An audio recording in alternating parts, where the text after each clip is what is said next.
আসুন আসুন। আসলে স্যার বলছি কি ব্যাপার?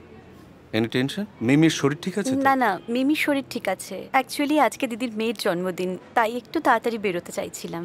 কিন্তু মিস্টার মেহরার মিটিংটা তো 4টের সময়, আর ওটা খুব ইম্পর্ট্যান্ট।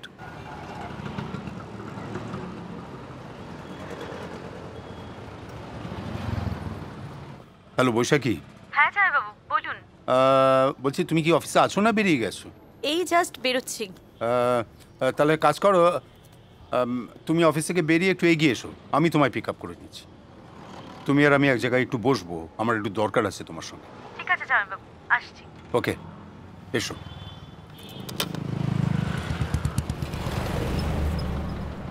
বৈশাখী, পরশু কত তারিখ?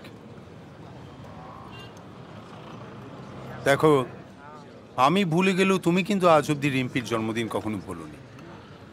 আর এত বছরেও রিম্পির জন্মদিনের অনুষ্ঠানে তুমি কখনো আসোনি। কিন্তু এবারের ব্যাপারটা সম্পূর্ণ আলাদা। এবারে তোমার মা বাবা আসছেন না। হ্যাঁ, আর তাই তো আমি নিজে তোমার অফিসে যাচ্ছিলাম তোমাকে ইনভাইট করতে।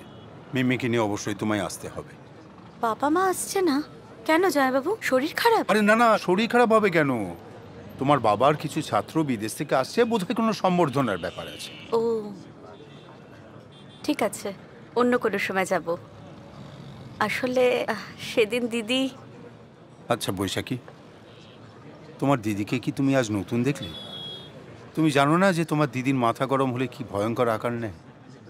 আর তোমার দিদির কথা ছাড়ো, তুমি যদি না আসো তাহলে রিম্পি কতটা কষ্ট পাবে বলো তো? জামাইবাবু, সেদিন আমার খুব খারাপ লেগেছে। আচ্ছা আপনিই বলুন, আমি কি কখনো রিম্পির খারাপ চাইতে পারি? সেটা তোমার দিদিও জানে, আর জানে বলেই তোমার দিদি এখন সবার কাছে গিয়ে নিজের মেয়ের গান গাওয়া নিয়ে গর্ব করছে। তুমি তো জানো তোমার দিদির উপর কেউ রাগ করে? তুমি না কত বুদ্ধিমতী। জামাইবাবু, আমাকে একটা সাহায্য করতে পারবেন? বলো না। আসলে আমি যেই ভাড়া বাড়িতে থাকি, ওই বাড়িটার পরিবেশটা খুব একটা ভালো না।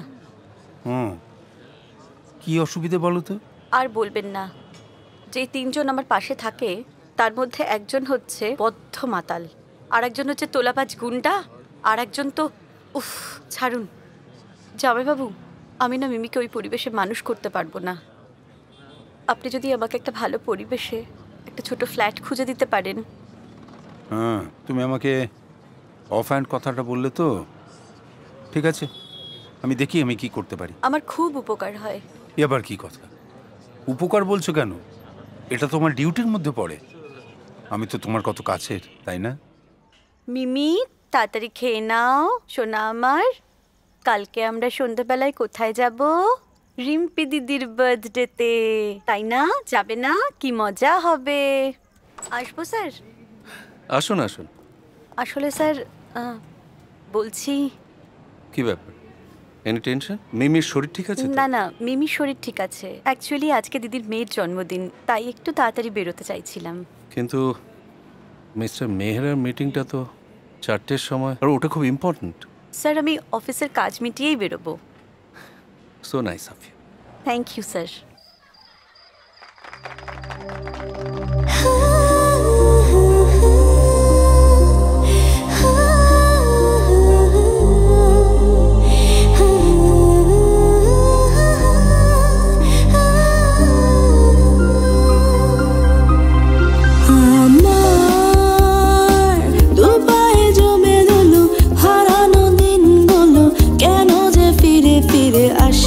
স্মৃতিতে ভাবনাতে,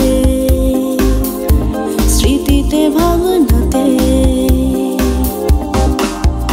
আজ আমার দু চোখে দূরবীন, মেয়ে বেলার দিন কেন যে পিছু থেকে ডাকে। স্মৃতিতে ভাবনাতে, স্মৃতিতে ভাবনাতে। এই শোনো না, বলছি যে সেদিনকে তোমার মেয়ের টিভিতে গানটা শুনছিলাম, এত সুন্দর গান গায় না, কি বলবো গো, ভীষণ মিষ্টি গেয়েছে। আরে অঞ্জলি, তুমি তো ছুপা রুস্তম বেরোলে। তোমার মেয়ে এত সুন্দর গান গায়, না শুনলে জানতাম। একদম পুরো রেওয়াজি গলা, খুব সুন্দর গলা। শোনো, আমার বাপের বাড়িতে তো গানের পরিবেশ। আচ্ছা, আর সেই পরিবেশে আমিও মানুষ হয়েছি। ও পরিবারের একটু বলতে পাবে। একদম একদম, এটা অবশ্য ঠিক। নানা অজুহাতে খোলা ছাড়তে ছুটে যাও ঘোরের সাথে আমার দুপায়ে জমে ধরলো হারানো দিনগুলো কেন যে ফিরে ফিরে আসে স্মৃতিতে ভাবনাতে স্মৃতিতে ভাবনাতে। আরে ম্যাডাম, রিম্পির এই গানের ব্যাপারে এনকারেজমেন্টের দায়িত্বটা পুরোপুরি আপনাকে নিতে হবে। ওর ট্যালেন্টটা এইভাবে নষ্ট করতে দেবেন না।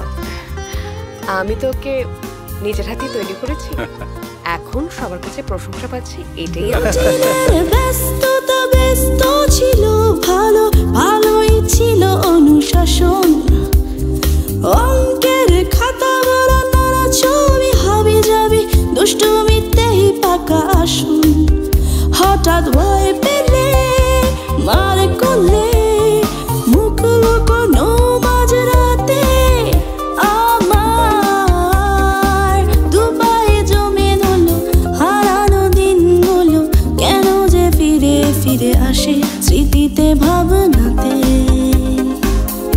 স্মৃতিতে ভাবনাতে। আজ আমার